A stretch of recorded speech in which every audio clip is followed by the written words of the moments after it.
பிரியமானவர்களே, ஆண்டவரும் இரட்சகருமாயிருக்கிற இயேசு கிறிஸ்துவின் நாமத்தினாலே இந்த காலை நேரம் உங்களை மிகுந்த அன்போடு வாழ்த்துகிறேன். ஆண்டவர் உங்களை தாராளமாக ஆசீர்வதிப்பாராக. இந்த நாளிலும் தேவ கிருபை உங்களோடு கூட இருப்பதாக.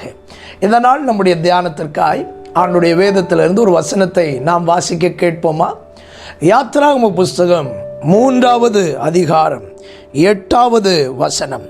அவர்களை எகிப்தியரின் கைக்கு விடுதலையாக்கவும் அவர்களை அந்த தேசத்திலிருந்து நீக்கி கானானியரும் ஏத்தியரும் எமோரியரும் பெர்சியரும் ஏவியரும் எபூசியரும் இருக்கிற இடமாகிய பாலும் தேனும் ஓடுகிற நலமும் விசாலமுமான தேசத்தில் கொண்டு போய் சேர்க்கவும் இறங்கினேன்.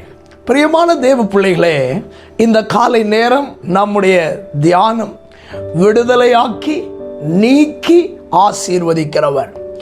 இஸ்ரவேல் ஜனங்களுக்காக தேவன் செய்ய போகின்ற 3 காரியங்களை குறித்து ஆண்டவர் தேவனுடைய மனிதனோடு பல வருடங்களுக்கு முன்னே பேசி அதை நிறைவேற்றினதை ஆண்டவருடைய வேதத்திலே நாம் பார்க்கிறோம். அவர்களுக்கு ஆண்டவர் செய்கின்ற 3 காரியங்களை இங்கே பார்க்கிறோம். எகிப்தியருடைய கைக்கு அவர்களை விடுதலையாக்கி, இரண்டாவது சொல்கிறார், நான் அந்த எகிப்து தேசத்திலிருந்து அவர்களை நீக்கி, அவர்களுக்கு 3வது செய்கின்ற காரியம், அவர்களை நலமும் விசாலமுமான கானான் என்று அழைக்கப்படுகின்ற மகிமையான நாட்டில் அவர்களை கொண்டு போய் சேர்க்க போகிறேன் என்று ஆண்டவர் சொல்லுகிறார்.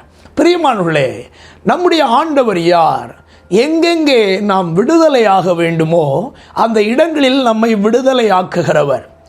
அன்றைக்கு இஸ்ரவேல் ஜனங்கள் பல வருடமாய் தங்களுக்கு ஒரு விடுதலை இல்லாதது போல் நினைத்த அனுபவத்திலிருந்து அவர்களை விடுதலையாக்குவதற்கு திடீரென்று தேவனுடைய மனிதனாகிய மோசேயை தெரிந்து கொண்டு அவர்களை பலவிதமான அடையாளங்களினாலும் அதிசய செயல்களினாலும் ஆண்டவர் விடுதலையாக்கினதை நாம் அறிந்திருக்கிறோம். இன்றைக்கும் அதே ஆண்டவர் உயிரோடு இருக்கிறார். உங்கள் வாழ்க்கையில் பலவிதமான நெருக்கங்களை, பலவிதமான சூழ்நிலைகளில் நீங்கள் விடுதலையை அடைய வேண்டும் என்று எதிர்பார்த்து கொண்டிருக்கிறீர்களா? இந்த காலை ஆண்டவர் சொல்லுகிறார், உங்களை நான் விடுவிப்பேன். இரண்டாவது, சில இடங்களை விட்டு கர்த்தர் உங்களை நீக்குகிறார். நாம் பிரச்சனைகளை அனுபவிக்கிற இடங்கள், வேதனைகளை அனுபவிக்கிற இடங்கள், உபத்திரவங்களை அனுபவிக்கிற இடங்கள், நஷ்டங்களை அனுபவிக்கிற இடங்கள், ஜீவனையும் கசப்பாக்குகின்ற இடங்கள், இவைகளிலிருந்தெல்லாம் தேவன் தம்முடைய பிள்ளைகளை நீக்குகிறார். நீங்கள் இப்பொழுது வேதனை அனுபவிக்கும் இடங்கள் நிரந்தரமானவைகள் அல்ல. கர்த்தர் அதிலிருந்து உங்களை நீக்குவார். 3வது, ஆண்டவர் அவர்களை நலமும் விசாலமுமான இடத்திலே கொண்டு வந்தது போல உங்களையும் நலமும் விசாலமுமான இடத்திலே கொண்டு வருகிறதற்கு அவர் வல்லமை உள்ளவராக இருக்கிறார். துன்பத்தை கண்ட நாட்களுக்கு சரியாக உங்களை மகிழ்ச்சியாக்குகிற தேவன், நாம் ஆராதிக்கிற ஜீவன் உள்ள தேவன். வேதனைகளின் வழியாக கடந்து போனது உண்மை, பாடுகளின் வழியாக கடந்து போனது உண்மை.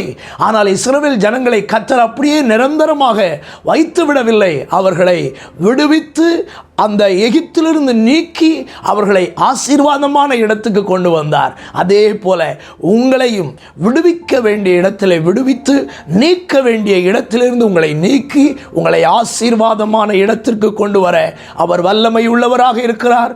இஸ்ரவேல் ஜனங்கள் மகிழ்ச்சியோடும் களிப்போடும் அவர்கள் தேவனுக்கு முன்பாக அவர்கள் வாழ்ந்தது போல உங்களையும் கர்த்தர் வாழ செய்ய வல்லமை உள்ளவராக காணப்படுகிறார். இந்த காலை நேரத்திலேயும் ஆண்டவர் உங்களை நேசிக்கிறார். உங்களை அவர் கைவிட மாட்டார் என்பதிலே உறுதியாயிருங்கள்.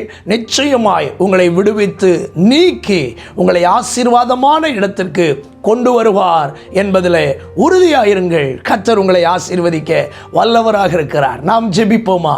எங்களை விடுதலையாக்க வேண்டிய இடங்களில் விடுதலையாக்கி, எங்களை நீக்க வேண்டிய இடத்திலிருந்து நீக்கி, எங்களை ஆசீர்வாதமான இடங்களுக்கு கொண்டு வருகிற நல்ல தகப்பனே, இந்த காலை நேரத்திலையும் யார் யாருக்கு எங்கெங்கே விடுதலை வேண்டுமோ, யார் யாரை எந்தெந்த இடத்திலிருந்து நீக்க வேண்டுமோ, யார் யாருக்கு எந்தெந்த நலமான காரியங்களிலே கர்த்தர் அவர்களை கொண்டு போய் விட வேண்டுமோ தேவன் எல்லாவற்றையும் இந்த காலை நேரத்தில் செய்வீராக. நீர் அப்படி செய்கிறதற்காக உமக்கு ஸ்தோத்திரம். இந்த நாளையும் எங்களுக்கு ஆசீர்வாதமாக ஜெயமாக மாற்றித்தாரும். இரட்சகர் இயேசுவின் நாமத்தில் வேண்டிக் கொள்கிறோம் எங்கள் நல்ல பிதாவே, ஆமென். God bless you. கர்த்தர் உங்களை ஆசீர்வதிப்பார். ஆமென்.